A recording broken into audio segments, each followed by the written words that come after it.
E é sobre isso que eu quero falar nessa noite e convidá-lo a ler junto comigo o livro de Esdras, no capítulo 3, a partir do verso 1, diz o seguinte: Em chegando o 7º mês, e estando os filhos de Israel já nas cidades, ajuntou-se o povo como um só homem em Jerusalém. Levantou-se Jesua, filho de Josadaque, e seus irmãos sacerdotes, e Zorobabel, filho de Sealtiel, e seus irmãos, e edificaram o altar do Deus de Israel, para sobre ele oferecerem holocaustos, como está escrito na lei de Moisés, homem de Deus. Firmaram o altar sobre as suas bases, e ainda que estavam sob o terror dos povos de outras terras, ofereceram sobre ele holocaustos ao Senhor de manhã e à tarde. Celebraram a festa dos tabernáculos, como está escrito, e ofereceram holocaustos diários, segundo o número ordenado para cada dia. E depois disso, o holocausto contínuo e os sacrifícios das festas da lua nova e de todas as festas fixas do Senhor, como também os dos que traziam ofertas voluntárias ao Senhor. Desde o 1º dia do 7º mês, começaram a oferecer holocaustos ao Senhor. Porém, ainda não estavam postos os fundamentos do templo do Senhor. Deram, pois, o dinheiro aos pedreiros e aos carpinteiros, como também comida, bebida e azeite aos sidônios e tírios, para trazerem do Líbano madeira de cedro ao mar, para Jope, segundo a permissão que lhes tinha dado Ciro, rei da Pérsia. No 2º ano da sua vinda à casa de Deus em Jerusalém, no 2º mês, Zorobabel, filho de Sealtiel, e Jesua, filho de Josadaque, e os outros seus irmãos, sacerdotes e levitas, e todos os que vieram do cativeiro a Jerusalém, começaram a obra da casa do Senhor e constituíram levitas da idade de 20 anos para cima, para superintenderem.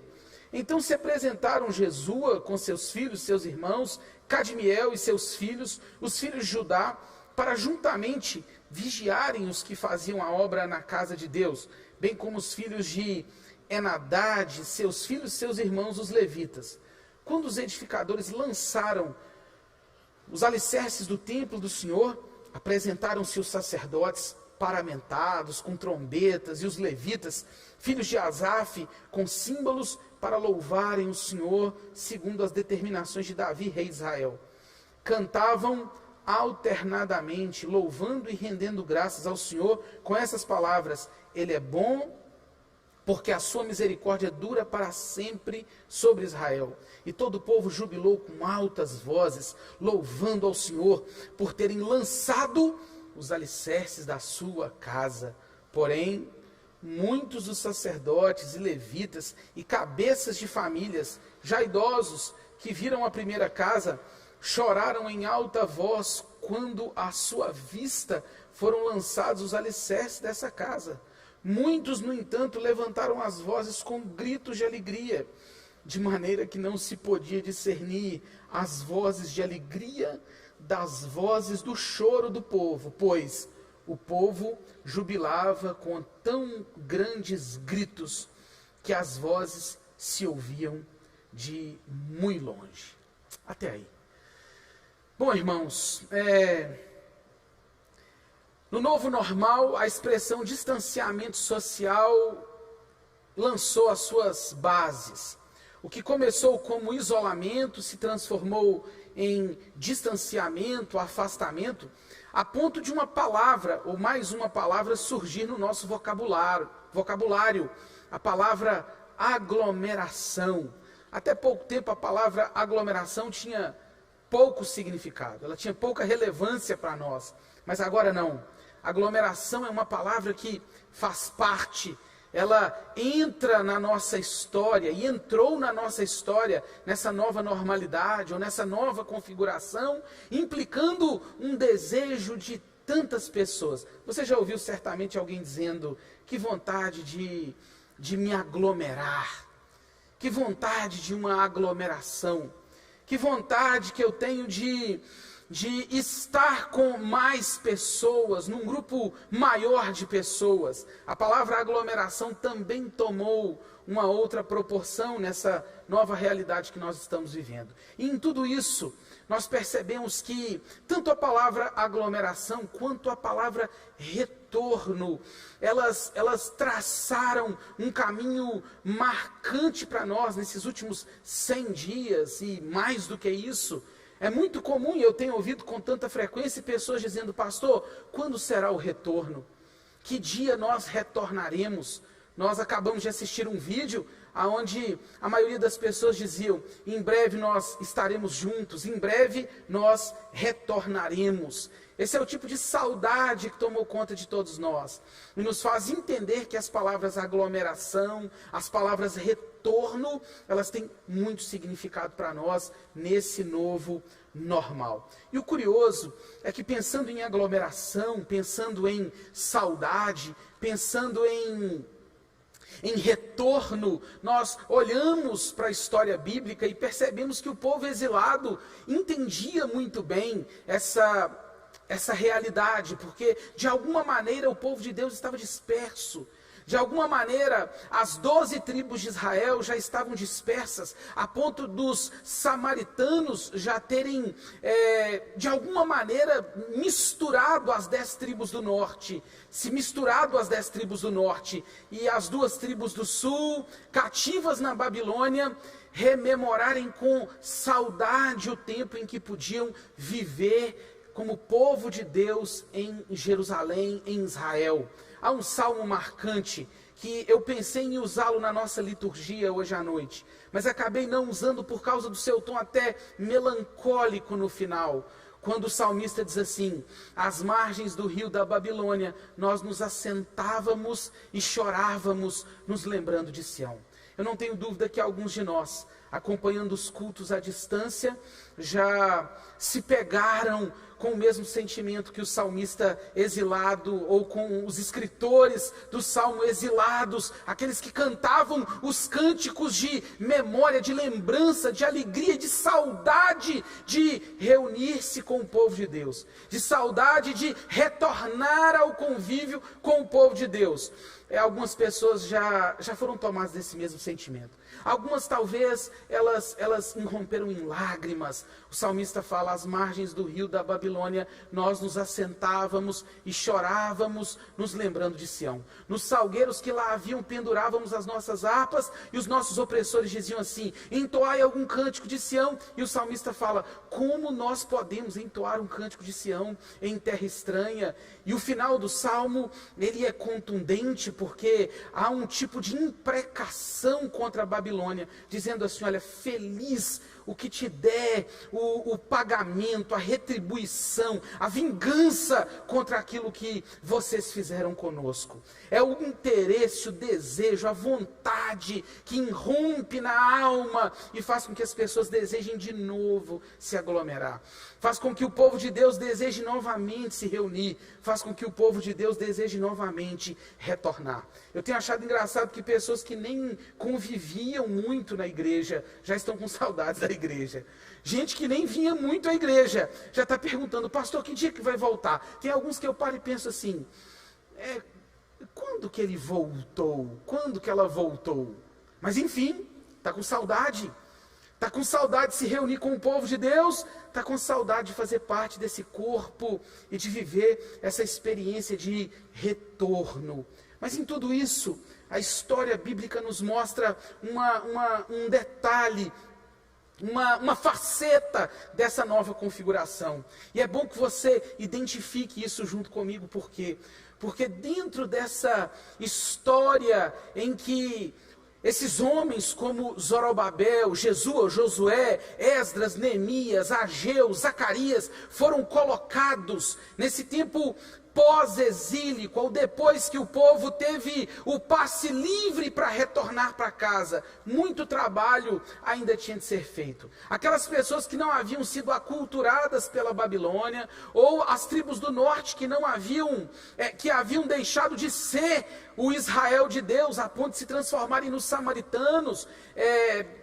O povo de Israel foi de certa forma misturado com outras nações. O povo que estava na Babilônia, alguns cresceram ali e preferiram ficar ali. Outros entenderam que era hora de retornar. Alguns que estavam lá em Israel já estavam, como eu disse no livro de Jeremias nas últimas semanas, sofrendo com a miséria, com a pobreza, em situação deplorável. Esdras, como um desses grandes homens do retorno, se levanta com um objetivo. O objetivo de restaurar, não apenas os muros, como nós falamos semana passada, não apenas ser tomado por uma visão real das coisas, como falamos semana retrasada, mas nessa nova configuração, inaugurada por Deus na vida de Israel, depois de tantos anos, depois de anos e anos a fio, aguardando o retorno e com vontade de se reunir novamente como povo de Deus, Esdras lidera uma mudança profunda no coração do povo. Ele vê a nova configuração. Ele diz assim: o que nós precisamos fazer nesse novo normal? Esdras é o homem que tem coragem de olhar para a realidade e dizer assim: há algo diferente, mas nós precisamos entender o que está acontecendo e fazer o que Deus tem nos chamado para fazer. Diante dessa realidade do distanciamento, a necessidade do retorno e a expectativa de retomar as nossas atividades e função, o capítulo 3 nos mostra algo precioso, nos fazendo entender que antes de pensarmos em retorno e aglomeração, nós precisamos pensar em fundamentos e união. Antes de pensarmos em retorno e aglomeração, nós precisamos pensar em fundamentos e união. E é isso que o capítulo 3 nos mostra. E é essa verdade que o capítulo 3 nos traz. A história de um povo que, diante de uma nova realidade, entende que aglomerar era pouco. Entende que retornar era pouco. Eu sei que você está ansioso. Eu também estou. Eu sei que é muito difícil para todos nós lidarmos com toda essa mudança. Eu sei que é. Entretanto, eu acho que nós deveríamos parar hoje e pensar de uma forma um pouco mais consistente a respeito do que Deus está querendo fazer nas nossas vidas.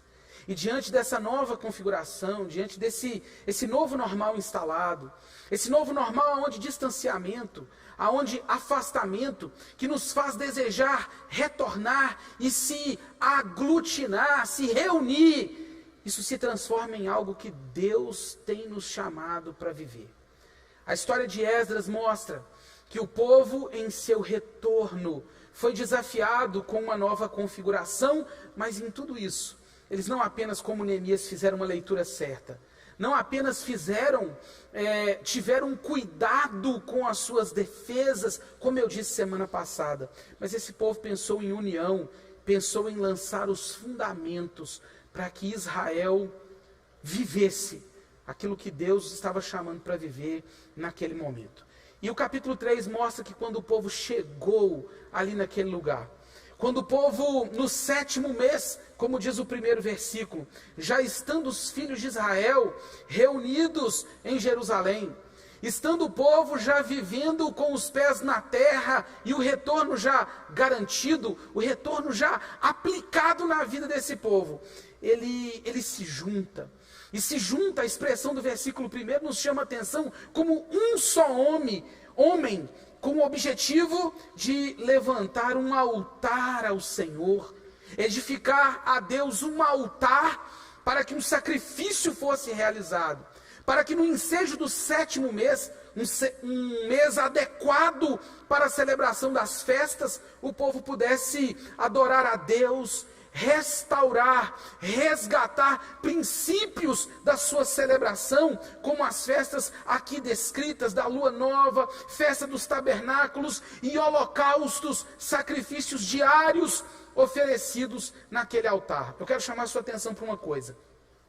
Antes mesmo que o povo pudesse construir as suas casas, antes mesmo que o povo viesse a construir o templo, a retornar à atividade que eles tanto esperavam, antes mesmo que Israel vivesse qualquer outra configuração que vivia anteriormente, a proposta era uma: nós retornamos, precisamos nos unir e não apenas nos aglomerar como um bando. E agora nós precisamos trabalhar para a edificação de um altar, porque antes de qualquer coisa, conforme prescreve, e está escrito no versículo 2 aqui, segundo a lei de Moisés, nós precisamos sacrificar. E nisso, Esdras, Zorobabel, Jesua, esses homens reúnem Israel com o propósito de levantar um altar e a partir de então, ou depois disso, reunir o que fosse necessário, ou o que seria necessário, para que as bases do templo fossem lançadas. E aqui eu quero chamar a sua atenção, para que ao invés de aglomeração e retorno, pensemos em união e bases. Porque o texto nos ensina que não adianta o povo se reunir ou viver um retorno onde todos estão juntos, mas falta consonância, falta um discurso único e principalmente o que o primeiro versículo diz, um povo que se ajunta, que se aglomera como um só homem em Jerusalém. Há um grito por um retorno, há um grito pelo interesse de aglomerar, há um grito pelo interesse de retomar as atividades sociais, há um grito e um desejo das nossas igrejas, das pessoas que nós convivemos com elas, de retomar aquilo que nos foi tirado em algum momento. Mas é importante que você se lembre que o princípio que Deus fez com que o povo vivesse em Esdras no capítulo 3, é o mesmo que deve habitar nos nossos corações. Nós não queremos voltar por voltar, nós não queremos nos aglomerar de forma aleatória, sem que isso traga uma implicação profunda no significado de unidade para todo o povo de Deus e para cada um de nós. O que adianta um retorno sem que a verdadeira comunhão, a comunhão espiritual, essa comunhão que alimenta, que edifica e que fortalece o povo de Deus, ela não seja consolidada. Se a verdadeira comunhão não for consolidada, aglomerar, vai nos transformar apenas num bando desarticulado, que deseja apenas um retorno para satisfazer um interesse pessoal e particular, um interesse meramente social. Eu quero te fazer uma pergunta. Se o seu desejo de retorno à igreja traz uma implicação espiritual ou social, se o seu desejo de conviver na igreja traz um pressuposto de ser nutrido pela comunhão espiritual dos santos, ou uma vontade de matar a saudade de pessoas que há muito tempo você não vê, o pressuposto na nova normalidade vivida por Esdras era chamar o povo e entender que se o povo não estivesse em uma só voz cantando, junto como um só povo, e trabalhando como se fossem um só homem, você pode ver isso no versículo 1, no versículo 9, no versículo 11, nós apenas iremos satisfazer um interesse social, de nos reunirmos, de matarmos a saudade, de congregar, e nada aprenderemos sobre a união e a comunhão espiritual que Deus deseja promover nas nossas vidas. É triste saber que há no coração de tantas e tantas pessoas apenas o interesse de matar a saudade. Matar a saudade é bom e importante.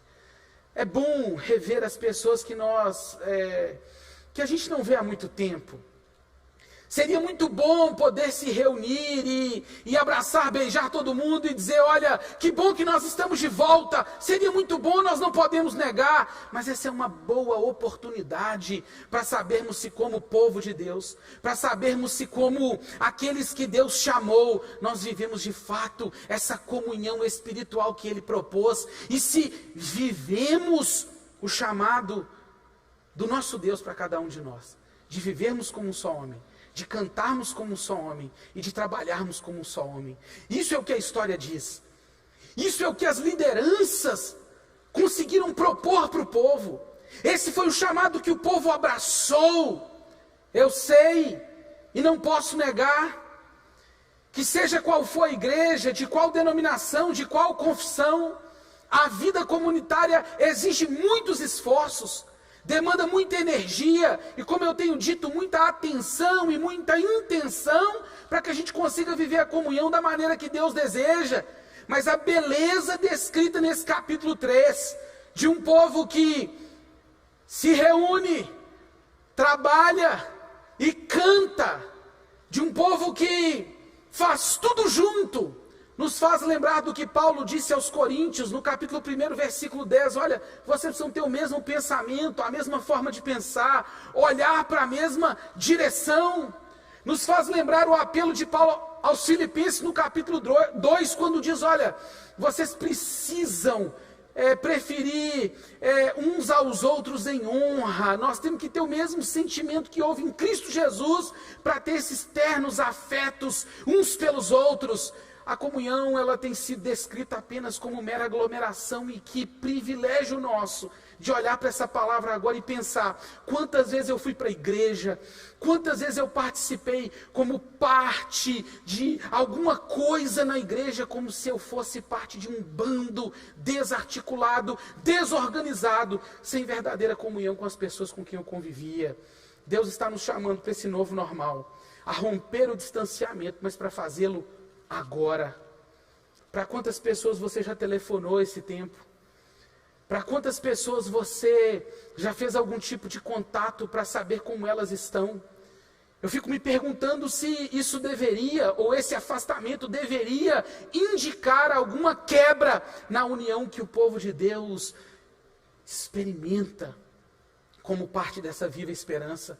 O pastor João leu o Salmo 133 aqui no início do nosso culto, e como eu escrevi no boletim que você recebeu ontem, nós nos lembramos da história do orvalho do Hermon sobre o Monte Sião. Eu já citei isso aqui num domingo pela manhã, e citei no boletim a história de uma pequena nascente de água na Serra da Canastra, que se torna um rio extenso, o 5º maior rio do Brasil, que é o Rio São Francisco, percorrendo 5 estados, nos dando a ideia bem próxima de nós, o que é o norte abençoando o sul, o que é uma região abençoando a outra, o que é o corpo de Cristo sendo nutrido quando está de fato unido. Essa união que nós precisamos buscar, esse desejo que nós precisamos ter, e foi isso que o povo viveu no momento em que estava diante do seu maior desafio, uma nova realidade instalada. Irmãos, é uma boa oportunidade para nos lembrarmos que Deus tem nos chamado para viver como essa família. E há uma única nota dissonante nesse texto, e você viu isso aí dos versículos 11 até o versículo 13. No momento em que eles conseguiram ver os alicerces do templo, os mais velhos choravam, porque os alicerces do templo, eles não se comparavam, era desproporcional a toda a glória que o antigo templo possuía, e que agora eles estavam, como disse Zacarias no capítulo 4, num humilde começo. Mas os jovens gritavam e se alegravam e celebravam, dizendo, Deus está fazendo uma obra maravilhosa. O que isso significa? Essa é uma nota dissonante, é um momento onde choro e alegria, visões opostas, aonde uns olhavam para o passado, outros olhavam para o futuro. Nessa hora, todo mundo deveria olhar para o alto. Esse era o momento onde todos deveriam olhar para o Senhor de toda a glória, para o Deus Todo-Poderoso, que dava a eles a oportunidade de viver aquele momento. Quantas vezes a união não é prejudicada? Porque irmãos mais velhos olham para o passado, irmãos mais novos olham para o futuro. O presente está aí passando pelos nossos olhos. E a verdade é que nem passado e nem futuro nos pertencem. O que nós precisamos fazer hoje é olhar para o alto e tentar entender o que Deus está nos chamando para viver como parte dessa santa e preciosa comunhão. Se você olhar para trás, é possível que você chore. Se você olhar para frente, é possível que você se alegre. Se você olhar para trás, talvez você se alegre. Se você olhar para frente, talvez você chore. Hoje é o dia de verdadeira união, nós olharmos para o alto e entendermos que de lá vem a nossa resposta. Mas além dessa aglomeração transformada em união, o chamado de Deus é para que nós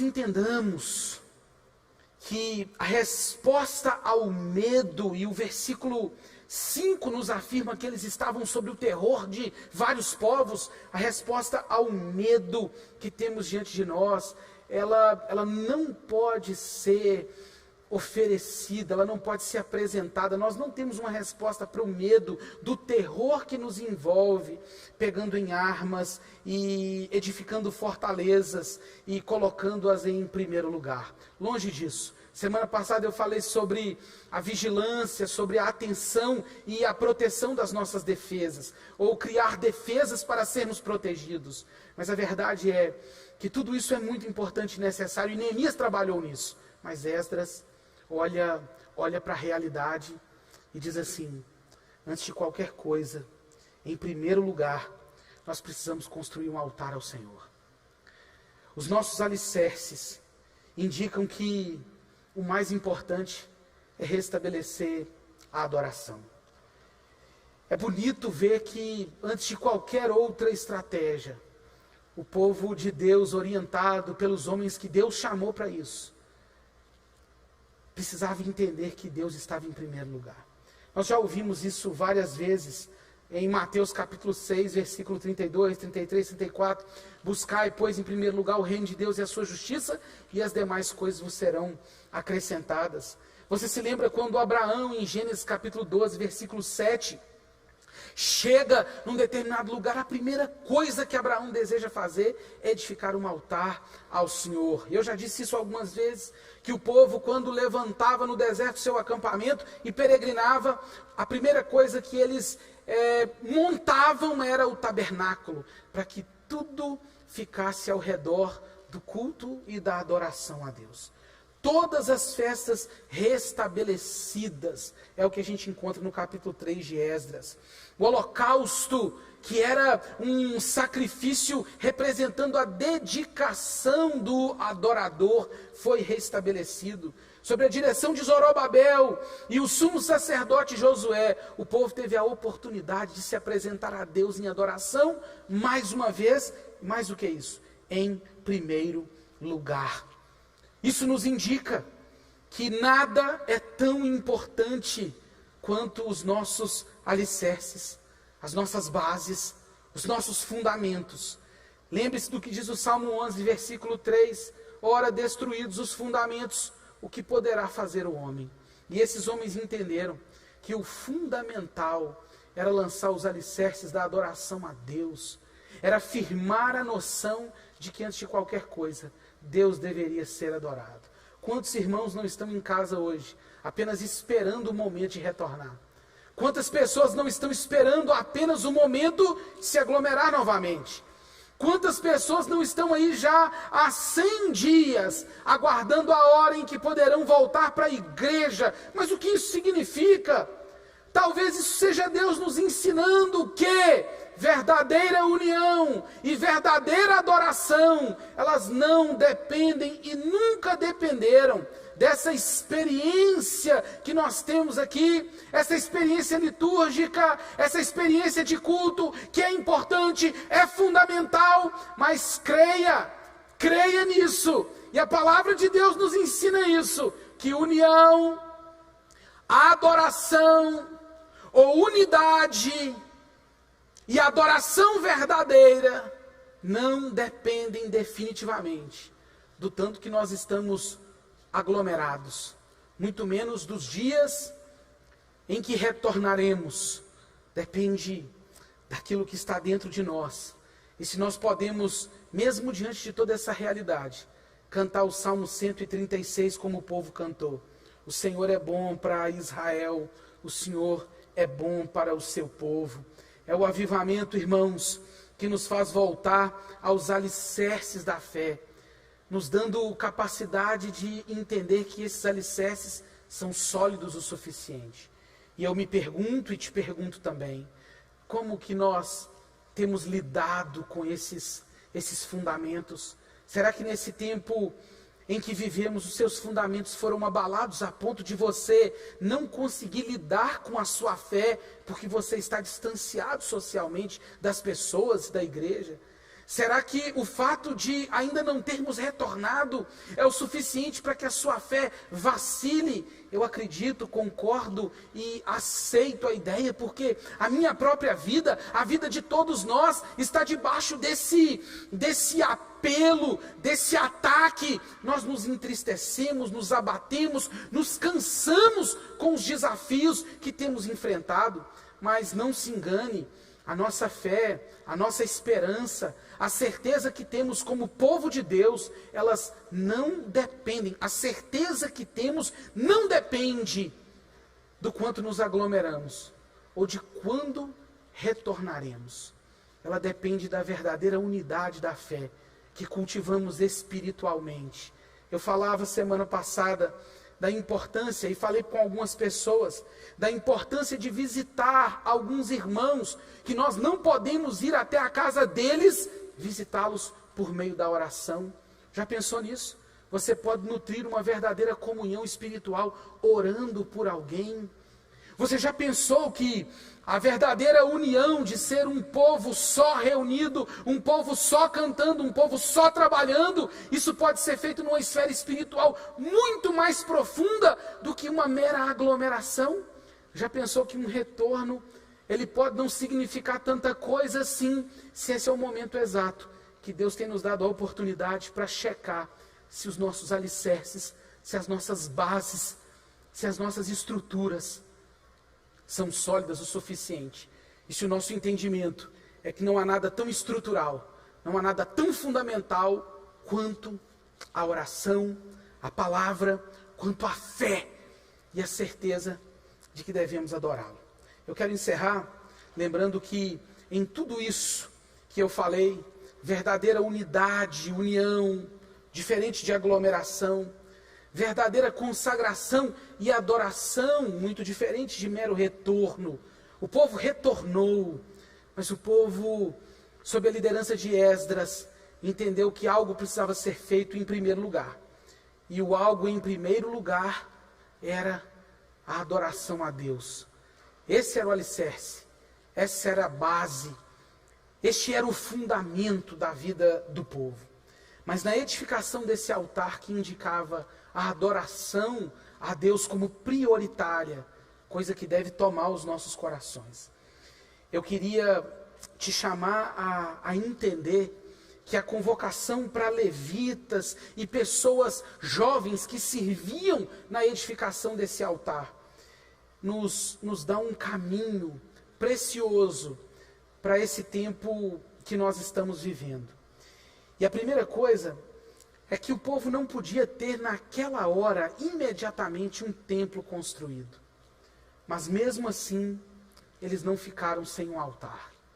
Meu irmão, preste muita atenção nisso que eu estou te dizendo. Nós não podemos deixar de fazer o que devemos, porque nós ainda não temos o que nós gostaríamos de ter. Eu sei que muitas pessoas gostariam de retornar. Eu sei que muitas pessoas talvez já indiquem um interesse profundo de estar unido com outras pessoas, estar em união com os irmãos, de estar próximo dos irmãos. Mas pense comigo, que não era porque eles não tinham um templo, eles não poderiam ter um altar. E eu quero desafiar você que está aí dizendo, olha, a gente não pode fazer isso, a gente não pode fazer aquilo, a gente está distanciado, a gente queria aglomerar, a gente queria retornar. Essa é uma boa hora para você pensar que há algo que pode ser feito numa esfera talvez mais restrita, mais simples, mas que abrirá as portas para uma glória, como disse o profeta Ageu, para a glória de um templo muito superior à do primeiro templo. Não é porque você não pode retornar, que você não possa se consagrar. Não é porque você não pode se aglomerar, você não pode se unir aos seus irmãos. Segunda coisa, nós também não podemos deixar de edificar, por causa da oposição que surge. Os samaritanos, Esse povo ao norte certamente tentava impedir e o terror estava de todos os lados. É possível que isso traga impedimentos para a nossa caminhada, mas você não pode desistir. Você tem que insistir, assim como o povo de Israel, sob a liderança desses homens piedosos, consagrados e corajosos. Você precisa insistir em não baixar as suas armas, mesmo diante da oposição. Nós temos vivido tempos duros, em que os inimigos têm tentado de todas as maneiras impedir que a gente permaneça em luta e firmes na adoração e na união. Mas é assim que precisamos nos manter. Terceiro lugar, o altar foi erguido para ser usado. É interessante que quando o tabernáculo foi construído, Deus enviou o fogo para queimar o sacrifício ali com Moisés. Com Salomão no templo foi a mesma coisa. Agora esse povo não tinha mais desse fogo de Deus. Parece que o templo, nessa reconstrução, ele tinha o propósito de obedecer outros critérios. Deus tinha outros planos para aquele tempo.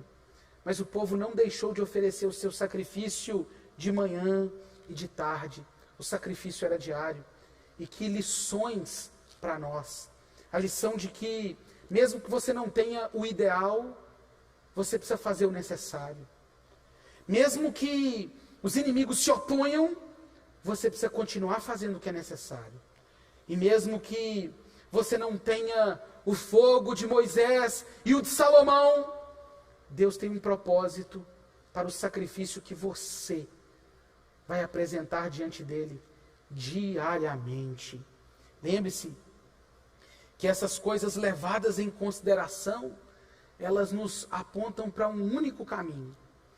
O de que antes de qualquer coisa, antes de tudo o que deveria ser feito, o sacrifício era o centro dessa nova realidade. E o que isso significa para nós, e eu encerro. Todos nós sabemos, e se você em casa não sabe, é bom que saiba, que toda a história bíblica, quando indica holocaustos, sacrifícios queimados, animais que eram mortos e cujo sangue era derramado, toda essa história na Bíblia aponta para um único sacrifício, o sacrifício de Jesus Cristo, o nosso Senhor. Tudo isso prefigurava o sacrifício perfeito, a grande prioridade da história do homem e a única realidade capaz de integrar o homem consigo mesmo, com Deus e com o seu próximo. Em tudo, irmãos, o novo normal, que nos exige distanciamento social, ele precisa ser encarado com uma prioridade. A prioridade que precisamos repensar as nossas bases e precisamos repensar a nossa unidade. É isso que Esdras 3 nos ensina. Mas nada disso é possível sem o sacrifício. Você jamais poderá checar suas bases de maneira consistente sem que você entenda que quem faz isso é Jesus Cristo, a quem você deve entregar a sua vida crendo na sua obra perfeita. E como disse um pastor que lutou ali contra o regime nazista na Alemanha, Cristo é o grande mediador de todos os relacionamentos. Hoje, para lidar com as questões de distanciamento, nós precisamos desse sacrifício diário, esse sacrifício cujo sangue derramado dá significado para o nosso retorno, um retorno cristocêntrico, um retorno de quem entregou a vida a Jesus e cuja vida de Cristo traz vida a Ele. Isso é fundamento para a vida, isso é fundamento para a eternidade. É o sacrifício diário que vai fazer com que a gente se una como um só povo, não como uma aglomeração qualquer, mas por meio do Cristo, cujo amor insondável nos comunica um amor que une perfeitamente todas as coisas. Em tempos de distanciamento social, no novo normal, o que nós precisamos é de unidade, que só o sacrifício perfeito de Jesus pode promover. O que nós precisamos em tempos de distanciamento social e interesse de retorno é entender que antes de retornar de fato, nós precisamos de um altar prioritário. E só o sacrifício de Cristo legitima o altar, as bases daquilo que lançamos. Eu quero te desafiar a entregar-se a Cristo. Eu quero te desafiar a olhar para as suas bases. Eu quero te desafiar a olhar para a união que você carrega dentro de si com o corpo do Senhor. Que Ele nos abençoe e que nessa noite, você entenda que é o sacrifício de Jesus Cristo que torna possível um retorno em base sólida. É o sacrifício de Cristo que torna possível uma unidade verdadeira. Que Ele nos abençoe em nome de Jesus. Amém.